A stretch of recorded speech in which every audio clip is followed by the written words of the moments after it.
بسم اللہ والسلام علی رسول اللہ۔ اچھا، ہمارے دارالفتہ میں یہ سوال آیا ہے کہ آج کل کچھ لوگ ہیں وہ اس طرح کا نعرہ لگا رہے ہیں کہ علی کا پہلا نمبر دمادم مست قلندر، علی دا پہلا نمبر۔ تو اس حوالے سے آپ کیا فرماتے؟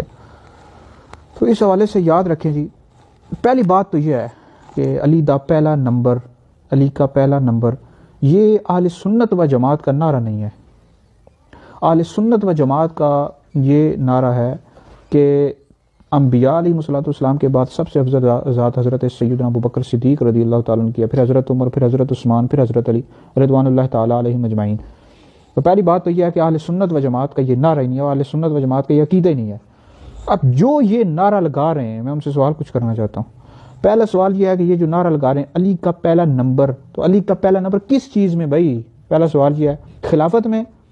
یہ تو اہل سنت و جماعت کا عقیدہ ہی نہیں ہے، کیونکہ پہلے خلیفہ حضرت سیدنا ابوبکر صدیق رضی اللہ تعالیٰ عنہ ہے، پھر حضرت عمر، پھر حضرت عثمان، پھر حضرت علی۔ تو خلافت میں پہلا نمبر تو ہو ہی نہیں سکتا۔ تو اس حوالے سے تو یہ غلط ہے، بالکل غلط ہے۔ اور دوسرا سوال یہ ہے کہ افضلیت میں آپ کہہ رہے ہیں کہ پہلا نمبر، افضلیت میں پہلا نمبر نہیں ہو سکتا بھائی۔ حضرت سیدنا ابوبکر صدیق رضی اللہ تعالیٰ عنہ انبیاء علیہ السلام کے بعد سب سے افضل ہیں، تو افضلیت میں بھی پہلا نمبر نہیں ہے۔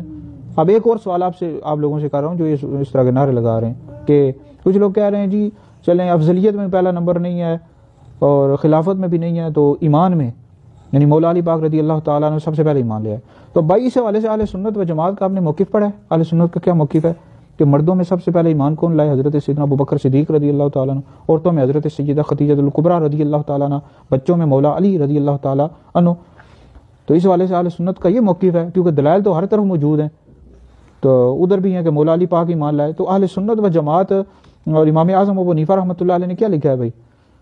تو لہٰذا یہ ہے کہ کچھ کہتے رہتے ہیں ایمان میں جی پہلا نمبر، ایمان میں تو پھر اس طرح ابوبکر صدیق کا بھی ہے، حضرت خدیجہ کا بھی ہے۔ تو بہرحال یہ اہل سنت و جماعت کا موقف ہرگز بھی نہیں ہے، اور یہ نعرہ نہیں ہے اہل سنت کا۔ آپ امام اعظم ابو حنیفہ سے لے کر اور پیچھے صحابہ کے آپ پڑھیں عقائد جو کتب احادیث میں لکھے ہوئے ہیں، بخاری میں اور دیگر کتابوں میں، کہ ان کا کیا موقف رہا ہے۔ پیر میرے علی شاہ صاحب رحمۃ اللہ علیہ تک، اعلیٰ حضرت امام علیہ سنت تک، سب کا یہ موقف ہے کہ انبیاء علیہ السلام کے بعد سب سے افضل حضرت ابوبکر ہیں، ثم عمر، ثم عثمان، ثم علی۔ اور خود مولا علی پاک رضی اللہ تعالیٰ عنہ کیا فرماتے ہیں بھائی؟ بخاری میں کیا لکھا ہوا ہے؟ جب ان سے ان کے بیٹے نے پوچھا کہ سب سے افضل کون ہے، تو فرمایا ابوبکر، پھر فرمایا عمر۔ ان کے بیٹے کہتے ہیں اگر میں تیسرے کا نام پوچھ لیتا تو کہتے عثمان۔ تو بہرحال یہ اہل سنت و جماعت کا ہرگز بھی یہ نعرہ نہیں ہے۔